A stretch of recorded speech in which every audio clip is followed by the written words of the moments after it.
কয়েকদিন আগেও আইপিএলে সর্বোচ্চ সংখ্যক সেঞ্চুরি ছিল ক্রিস গেইলের। সানরাইজার্স হায়দ্রাবাদের বিপক্ষে সেঞ্চুরি করে গেইলের পাশে জায়গা করে নিয়েছিলেন কোহলি।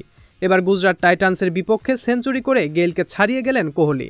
রয়্যাল চ্যালেঞ্জার্স বেঙ্গালুরুর সাবেক সতীর্থ কোহলি তাকে ছাড়িয়ে যাওয়ায় দারুণ আনন্দিত ইউনিভার্স বস। এম চিন্নাস্বামী স্টেডিয়ামে রোববার প্রথম পর্বের শেষ ম্যাচে গুজরাট টাইটান্সের বিপক্ষে বাঁচা মরার লড়াইয়ে দারুণ ব্যাটিংয়ে রয়্যাল চ্যালেঞ্জার্স বেঙ্গালুরুকে ১৯৭ রানে পৌঁছে দেন কোহলি। ১৩-৪ ও একটি ছক্কায় তিনি খেলেন ৬১ বলে ১০১ রানের ইনিংস।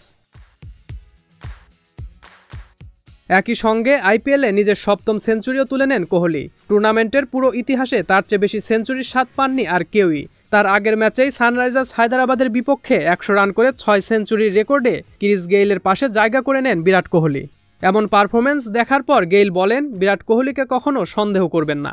অসাধারণ ইনিংস, দারুণ খেলেছে সে। বিরাট তার দলকে জেতার মতো একটি অবস্থানে নিয়ে গেছে। মজার ছলে গেইল আরও বলেন, বিরাট এবং ফাফ ডু প্লেসিস খুবই ভালো ব্যাটিং করেছে, তবে কোহলি এদিন একটু বেশি ভালো খেলেছে। খুব দারুণ একটি ইনিংস খেলেছে। সে ইউনিভার্স বসকে অতিক্রম করেছে। আমি অবসর থেকে ফিরে আসছি, পরের বছর দেখা হবে বিরাট।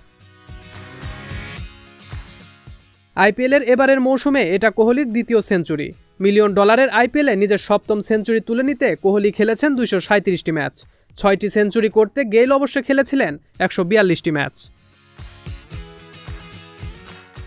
সজল খান, মহাজন আইটি।